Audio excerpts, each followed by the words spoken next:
Karibuni na asanteni kwa kuwa nami leo, WanaUbuntu wenzangu.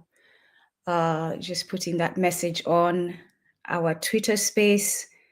Thank you so much. Welcome, Karibuni. Asanteni, thank you for joining me today.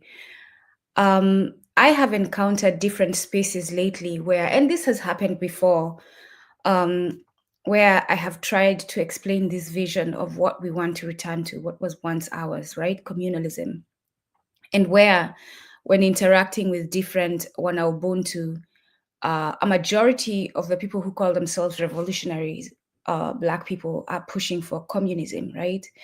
And going through recent readings, past readings, I actually was reading Malcolm, and he was anti-communism, and maybe that's something we'll cover at another time, Malcolm and communism, specifically sharing Malcolm's views and making arguments based on them. So, and I have been accused also of wanting things to be my way. Nduko, this is not your way. This is not the Nduko show. And it's interesting because this way I propose has never been mine. It is now mine because I have been reading, I have been engaging with elders and young people, people my age, peers. And also it runs through my blood with my ancestors and our history. This communalism, this spirit of Ubuntu runs through my blood, and therefore I am remembering it from pasts that I'm connected to and futures that I'm connected to. So this is not the Nduku way.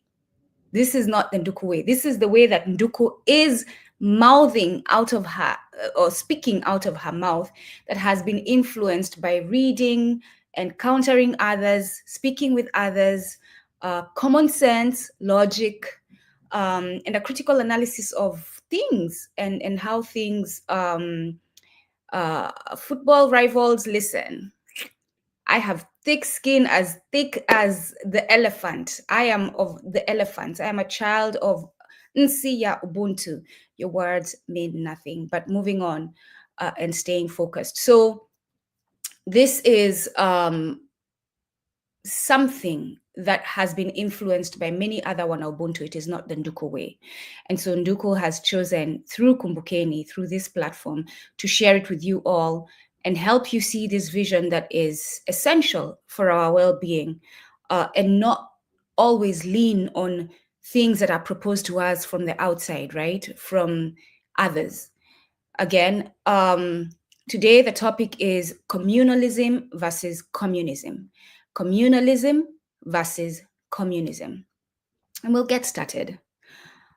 So the foundational worldview.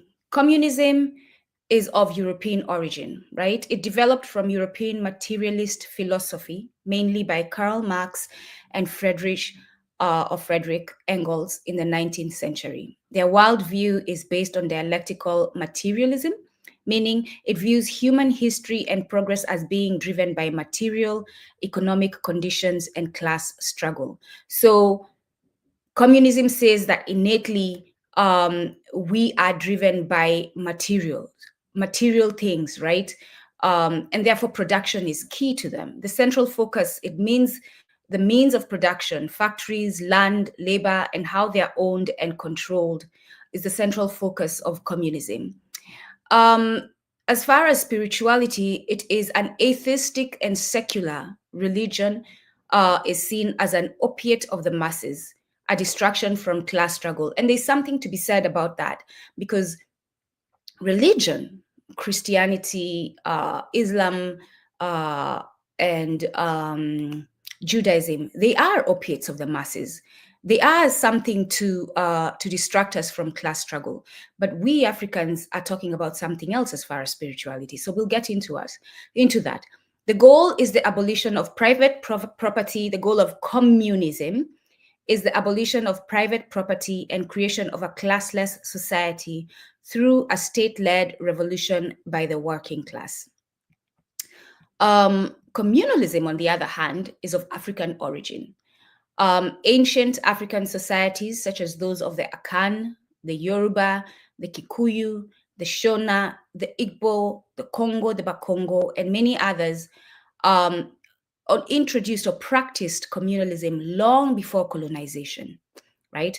Our worldview, the communalism worldview, is spiritual and holistic.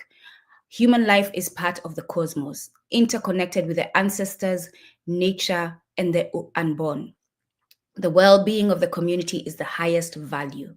Again, the well-being of the community is the highest value. The central focus of communalism is harmony, cooperation, and mutual responsibility. Wealth and land are communal, but not in the sense of state control. Rather, they belong to the living community, ancestors, and future generations. Communalism, as far as spirituality goes, is deeply spiritual and sacred. Communalism is inseparable from African spirituality. Wealth and leadership are moral and spiritual duties. So there's no difference between church, as they say it in capitalism and capitalist world, church and state. There's no such thing as far as communalism goes. Everything is connected. Spirituality is a part of economics, it's a part of politics, it's a part of our daily lives. And then the goal of communalism is maintenance of balance between individuals, community, nature, and the spiritual world. As far as ownership and use of resources, communism is collective or state ownership, right, of all property and means of production. In African communalism, collective ownership through kinship, clan, or village, as they call it, but the nations, as we know, the people, the community, not through a state. Land belongs to the people, the past people, the present people, and the future people. In communism, ownership and use of resources are managed by the state or workers' councils. In communalism, they're managed by elders or councils who act as custodians for the community and nature, and they never act without the community's consent. The distribution, as far as communism, goods distributed according to need after the revolution, well, because communism didn't exist before, this is a new, and this is the thing, right? We are comparing communism, which is recent, to communalism, which has been in existence way before. Communism is a result of capitalism. Because of capitalism, Karl Marx and Friedrich sit down to figure out what is a solution, or to understand what is going to understand the social dynamics of people. In African communalism, goods are shared through social obligations, reciprocity, and communal values. I am because we are. Again, the Ubuntu principle. As far as the social structure, communism emphasizes class struggle, bourgeoisie versus proletariat. And I remember studying this back when I was in undergrad. That was the emphasis of communism. You hear communism, you hear class. The two are connected. The aim is to overthrow the ruling class and establish a dictatorship of the proletariat to lead to a classless society. I'm going to actually put quotes on that dictatorship, but essentially society is led by the proletariat, and it's geared towards a classless society. The system depends heavily on industrialization and central planning. Production is key to communism. And for us, this is the thing, this is actually one of the main differences between communalism and communism.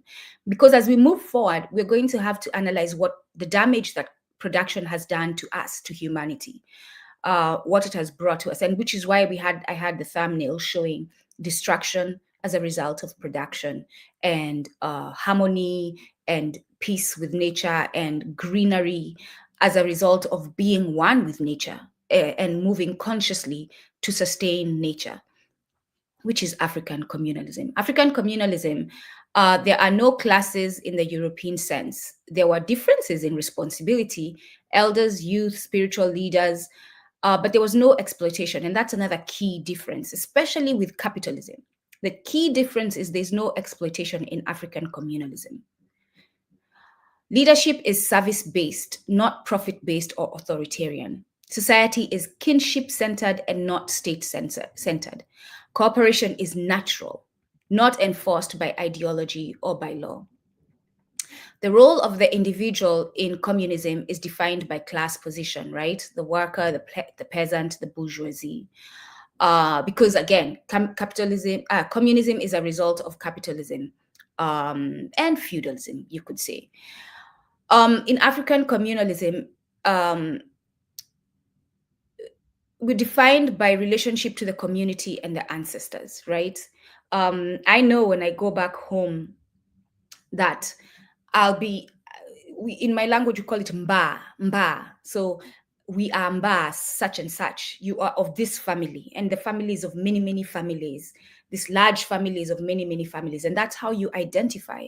That's how you're known wherever you go. Mbae, yeah. So I'm a Mwombe, or someone else is something else. And then in communism, freedom comes after the collective overthrow after the collective overthrow of capitalism. In African communalism, freedom exists through the community. We have always had freedom, but we lost it, and therefore now we need to reclaim it. Once freedom is realized in the freedom of others. In communism, economic equality and end of exploitation are the motivation. For us in African communalism, spiritual fulfillment, moral duty, and communal harmony are the motivation and the driving forces of existence. As far as relation to nature, communism views nature primarily as a resource for production, right? It seeks to master and control nature for human advancement. Material progress is measured by industrial growth. That is communism. African communalism, nature is sacred. Nature is us. There's no difference. A living entity with spirit, river, tree, animal, mountain. That's why a lot of African nations are connected to the mountains. They are connected to a large river. They are connected to a tree, the Mugumo tree for the Agekoyo. They are connected to an animal, the leopard. Human beings are custodians, not masters of the environment. Production is done in harmony with the ecosystem. So anything, and this is a lesson that we need to learn, anything that we decide to pursue that is not maintaining harmony with the ecosystem should not be done, right? Waste and overexploitation are seen as spiritual imbalance in African communalism. As far as governance and decision-making, in communism, governance is through the state apparatus, centralized control. Or at least that's how they view it, right? And they're trying to take away that state. And then the state represents the people. The state is the people. It's not a different entity of elites that are running the state. No, the state is the people, but historically becomes bureaucratic and authoritarian, for example, the Soviet Union and China. So I say, multiple times I say, there's no nation that has ever practiced communism, just as there's no nation that has ever practiced democracy, because we've never realized there's never been communism in reality, as far as how it is defined by Karl Marx. Decision-making is top-down, guided by party ideology. So in African communalism, and that is communism as it has been practiced so far. As far as African communalism, governance is through consensus. The councils of elders, the family meetings, and elders' assemblies. Decision is guided by ma'at, balance, truth, balance, order, harmony, and justice, or similar indigenous principles. I say similar indigenous principles because they may be known as something else in your language, by your people. Everyone has a voice, men, women, elders, youth. So there's no this thing, and according to social roles, there's no such thing as men are more important than women in African communalism. There's no such thing as men are more important than men, or children are less important, or elders are less important. Everyone is of value in African communalism. Leadership is accountable to the people and ancestors, not to a political party. As far as morality and justice, in communism, the basis of justice is economic equality and fairness in labor relations. In African communalism, the basis of justice is spiritual and social balance, guided by moral codes and ancestral laws. As far as punishment and correction, in communism, it's often legalistic and state-based, right? The legal system, there's a legal system. In African communalism, it is centered on restoration. It's restorative, focuses on reconciliation and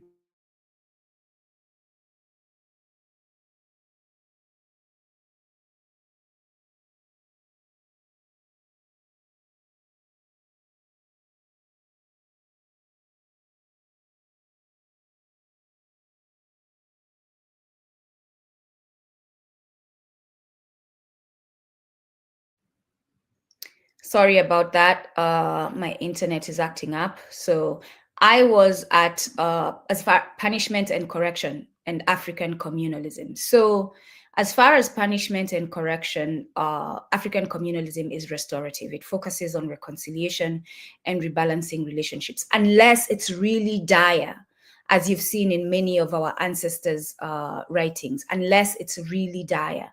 And I'm reminded of Things Fall Apart, when the man, I think there was a man who had killed someone in the community, and he's tied up with the body of the person he had killed, and that's his restoration, right? And then in communism, as far as ethics, the ethics rooted in material and social conditions. As far as and when we come to African communalism, our ethics is rooted in spiritual and cosmic order. When it comes to economic activity, communism is organized industrially, prioritizes production for collective need. Again, production, production, production. I hear communism, production, right? And agriculture becomes collectivized under state plans. Market systems are abolished or heavily regulated. Innovation is material and technological.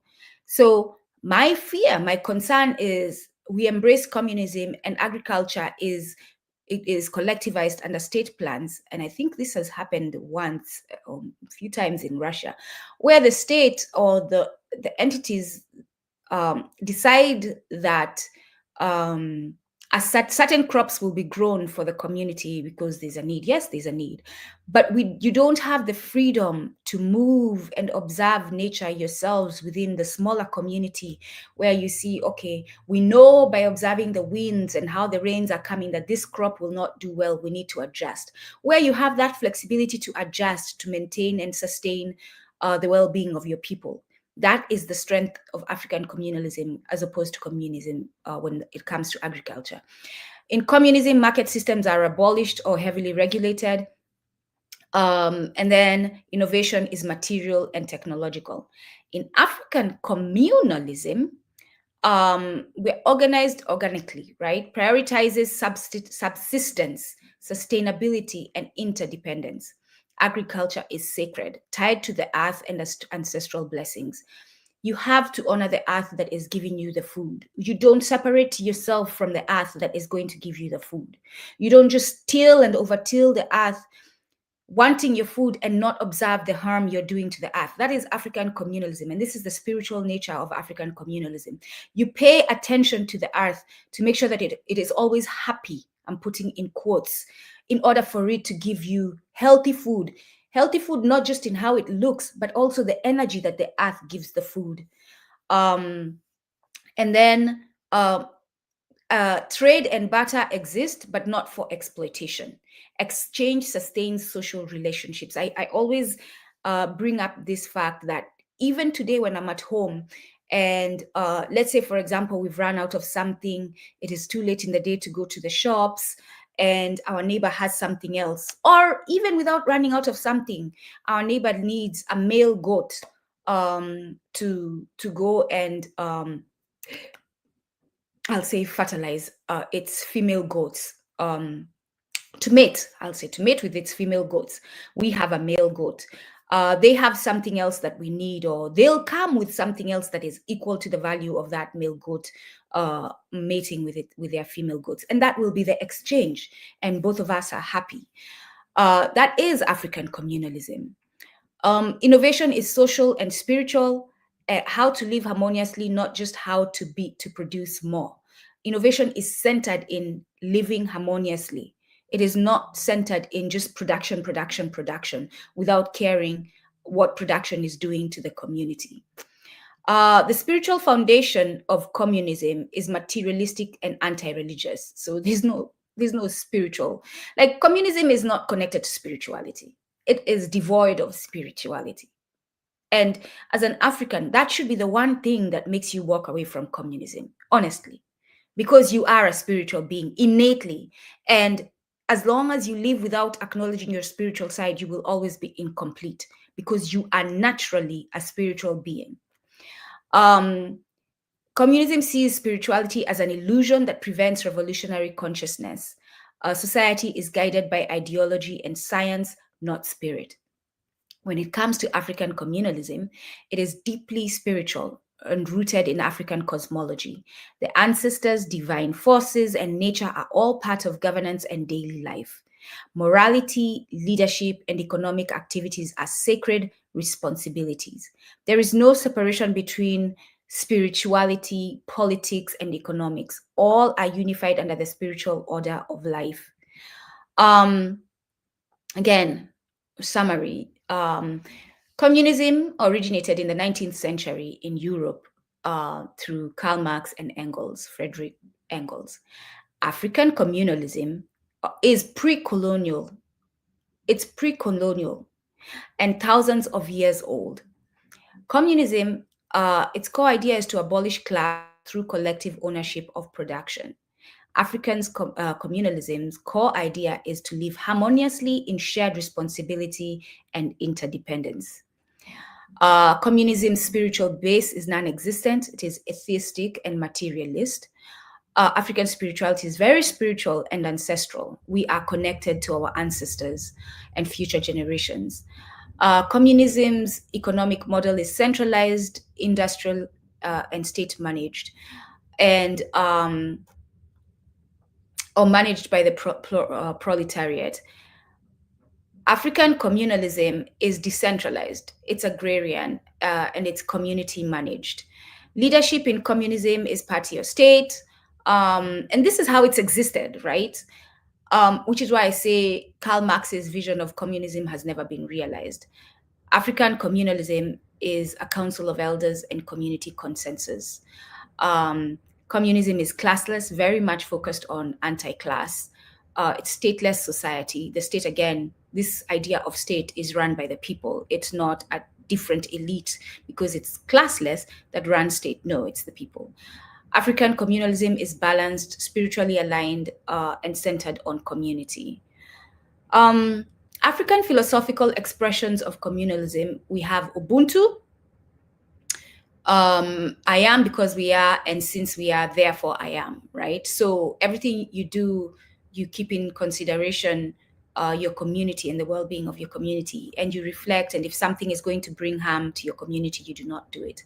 We have Ujamaa. This is another way that we have encountered. We have seen it. We have seen the evidence of African communalism. Ujamaa is basically communalism in Ubuntu, Kiswahili. This was coined by Julius Nyerere, the word, not the practice, the word.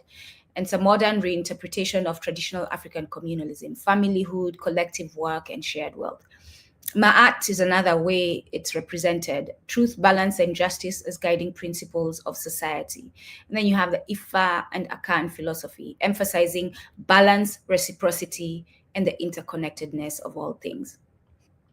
So to wrap up, communism tries to engineer equality through the state and ideology. Communalism lives equality through spirituality, kinship, and moral duty. Communalism is not an economic system alone. It is a way of being. It is indigenous socialism without atheism. It is the indigenous interaction, I'll say, to take away that word. Interaction without atheism, collectivism without struggle, class struggle, economy without greed, and leadership without tyranny, or tyranny, however you pronounce it. African communalism is therefore a spiritually guided social order, not a reaction to capitalism, but a natural expression of African humanism that existed way, way before the isms. I hope this gives clarity. I do not see questions.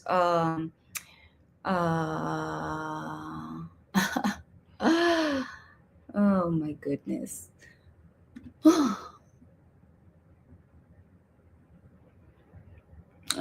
Let's see. All right, if there are questions that can be answered. Let's see. And thank you all for your support. Our community continues to grow. Community Kumbukeni here. I thank you all for the support. I thank you all for always tuning in and commenting, sharing your thoughts, even after the broadcasts. For those of you who come and share your thoughts. For the trolls, keep trolling. Again, leopard skin, elephant skin. I never started this work thinking that people would not come against me. Never, ever. Again, I'm not naive. So, yeah, keep bringing the hate. At least I know I'm doing something. Don't read from Wikipedia. Interesting. I guess that's projection. You read from Wikipedia, whoever you are.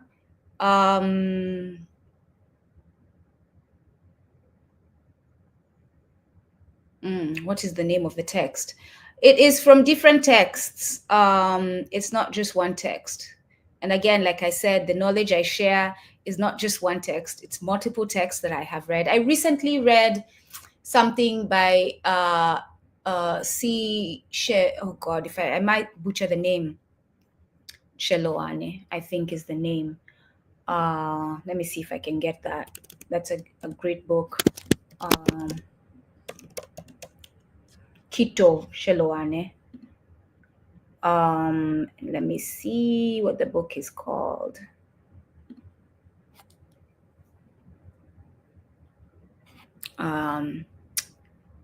It's hard to find now. It's very, very expensive. And this is what they do to books, great books by our people. They make them hard to find. I believe it's Vision, Time, and something. Let me just get that for you all. Vision, Identity, and Time. And there we go. Yeah, let's get that. Yeah, the book is Vision, Identity, and Time, the Afrocentric Paradigm and the Study of the Past. I think I had mentioned it. I don't know which book you're referring to. And then Asante, Lindo, Kulekumalo. Thank you.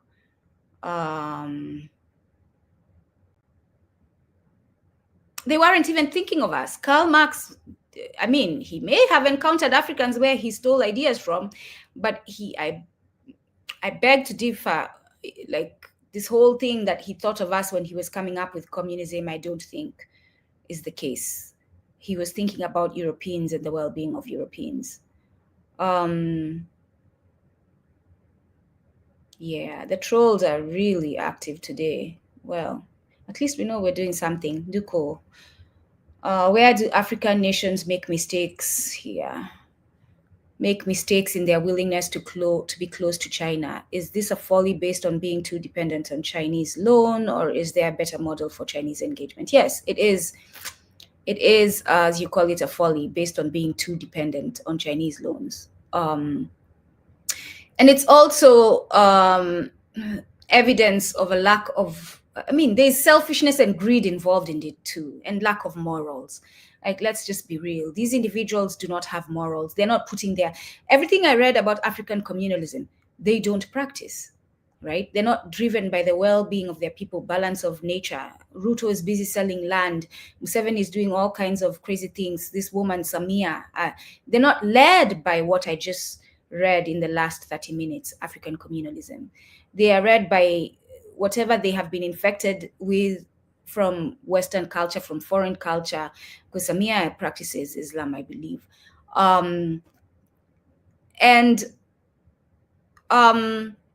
Again, yes, we are in a state of dependence, and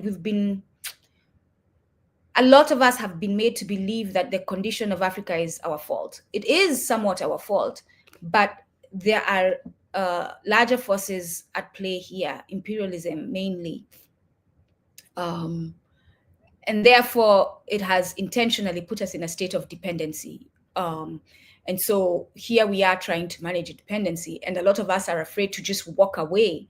A lot of us are afraid to practice what I just talked about in the last 30 minutes. A lot of us are afraid of living the simple life.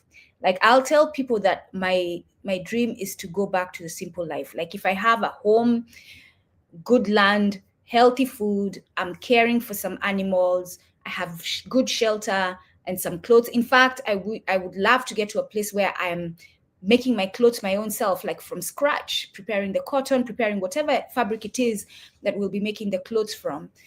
People don't want to hear that. People are too comfortable in luxurious, getting things done for you, I'll buy it type of lifestyle. They don't want to hear that our liberation is connected to maybe detaching from this capitalist lifestyle and going back to a simple way, so that we can have room to rebuild and to at least sit back and analyze what we need to do to live harmoniously and sustain our well-being. So yes, it's a dependency on China. I have said before, China is not the liberation of Africa. We should not be deceived. The Chinese are imperialists as well. They are putting themselves first. The fact that they're teaching Mandarin on the continent is just an example. It shows you again, and it's a slow, but it's going to be steady, and for sure, before you know it, they will have taken over. We need to be cautious again of the Chinese engagement with us. Here's the thing though, if we decided today that we're going to move differently and engage differently with the Chinese because they have a certain relationship globally with the imperialists, the original imperialists, we would have a chance, I believe, at doing that. But the leaders who are the misleaders who are currently leading the nations in Africa have not yet sat at that table and made use of the leverage that they have. So unfortunately, this is where we are with China. But China is definitely not our liberation. Absolutely not. At least I don't think so. And the books that I've read do not seem to suggest it. And the ancestors that I feel running through my blood are not well with it. There's a certain unsettledness in the spirit with the idea. Yes, I'm born and raised from Kenya, in Kenya, or at least the geographical area named Kenya. I am a WanaUbuntu.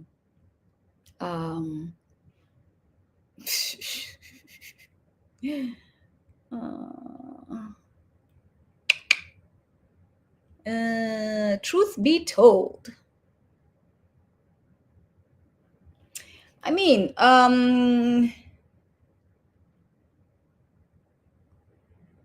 okay. I'm glad you wrote down the book. And you know what? If you go to our past broadcasts, I've named books in those past Africa Must Unite. Kwame Nkrumah is one of the things actually that the books I'm thinking about as you talk. Sheikh Anta Diop, we named Black Africa, is another book that talks about his. In Black Africa, Sheikh Anta Diop gives 15 steps to African unity. So all of that is there in these books.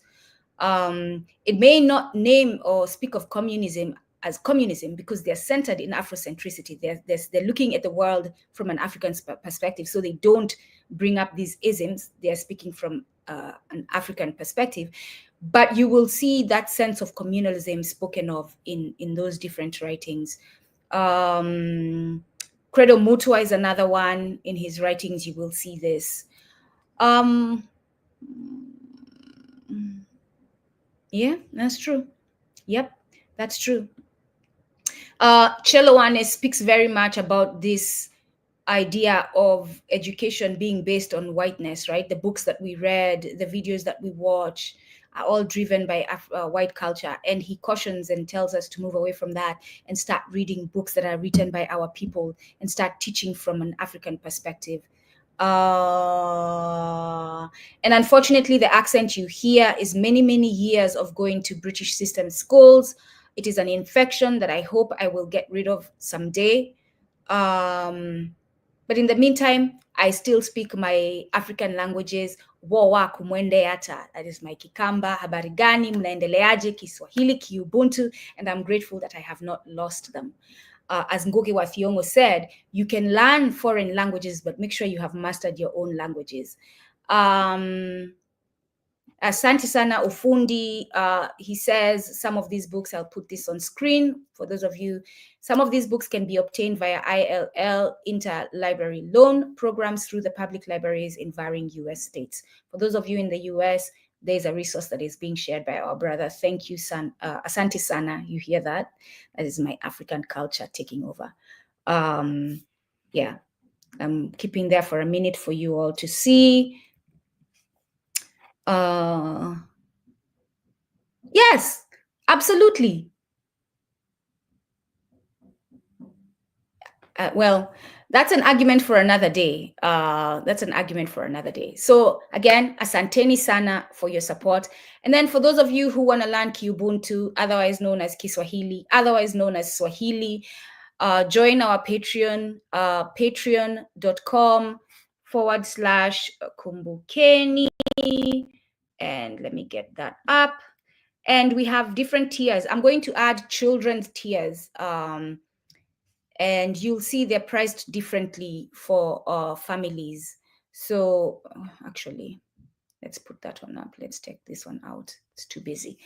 So yes, our tiers are from $9 a month to $50 a month based on the services that you want to receive. We'll have a chance to have at least one, I believe, for everyone, at least one session with me per month for everyone, that is. The upper tiers have more sessions with me directly. It's your chance to ask questions, your chance to practice. I just did a pronunciation session and I put up a pronunciation pre-recorded video because I think this is the foundation of learning Ubuntu. You first have to master the sounds of the alphabet, or the Ubuntu alphabet, because those sounds help you build words. Those words help you build sentences. The sentences help you have conversation. So again, we have that pronunciation video app. You do not have to join the monthly membership. I'm also providing these resources for one-time purchase, right? For example, I believe the pronunciation video is $15, if I remember. So you can buy it and use it whenever you want to. It's a great place to start for children, by the way. And the children tiers are going to be starting at $25 per child. If you have 2 children, it's $25. If it's 1 child, it's $30 per child per month. And they'll range from there. Depending on your family size, the price, that $30 price per child is reduced depending on your family size, just to give you a chance to afford it. On TikTok, find Kumbukeni on TikTok. Our shop is finally up. We are able to put products in the shop. Yes, that is capitalism, but we are in a capitalist world and we need to build towards an African communalism world. While we're doing that, we need to pay our bills because the bills are not going anywhere as we continue to liberate ourselves. They're still here. And in order for us to do this work, we need to survive. So I am being very intentional about the products I'm placing in that shop. I'm supporting Black businesses. I just got a tea from a Black business. I'm going to do a video about that tea. There's the oil I use there, the vitamin E oil I use for my face, just vitamin E oil. I don't do too much with the face because it's healing. I remember growing up, my mom used to take the vitamin E capsules, break them if we had a wound, like if you had a burn, and put it on it. So it heals the skin. I have a couple of blenders. I'm a big proponent of smoothies because I work out. They're healthy. And I think we have a juicer. For those of you who juice, this is something that we do in our community. Those of you who want to focus mainly on eating raw foods, the juicer is there. So yes, I'm being more intentional about the products I'm placing there.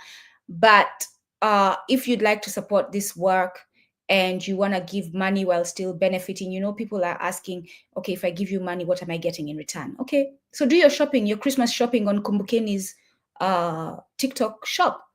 There you go. So you get your product, but you still help Kumbukeni because we get a percentage of what you purchase in our shop. So asanteni sana. Again, TikTok, Kumbukeni, support that. And I will do more lives in that space where we actually come together as a community. That is actually, let me hear from supporters, our regular supporters. What do you want to hear me talk about in on the TikTok live? Do you want us to have this conversation there? Communism and communalism versus communism.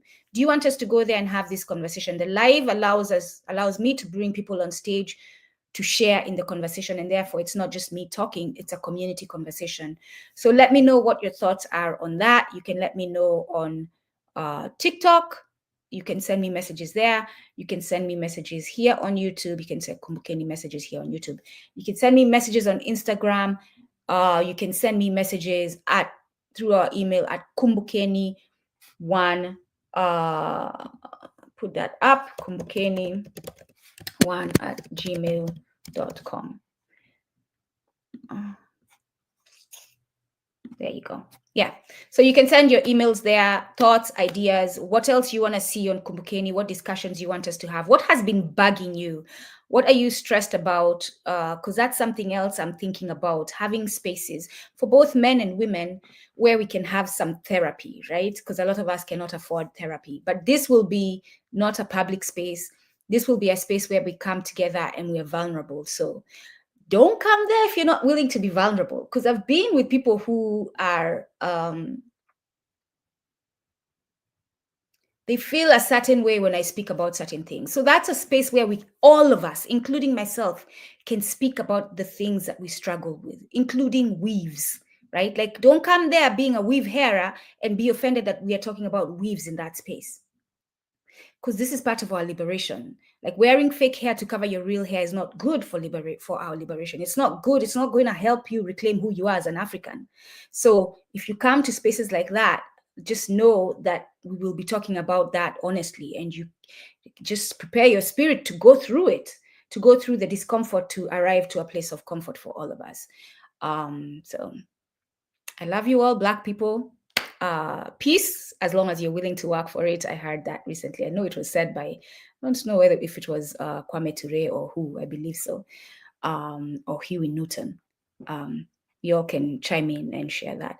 But yes, there's something to be said about that, saying peace and then adding that, as long as you're willing to work for it. Yes, I wish you peace, but don't be sitting on your couch just chilling and continuing to support this system and not doing anything about our liberation. And doing something about our liberation is a wide range of things. I met a sister this weekend and I asked her if she was involved in the work, and she was hesitant to think, but I knew that she was homeschooling her children. And I said to her, that is the work. You homeschooling your children is the work. You cooking natural foods and moving away from McDonald's is the work.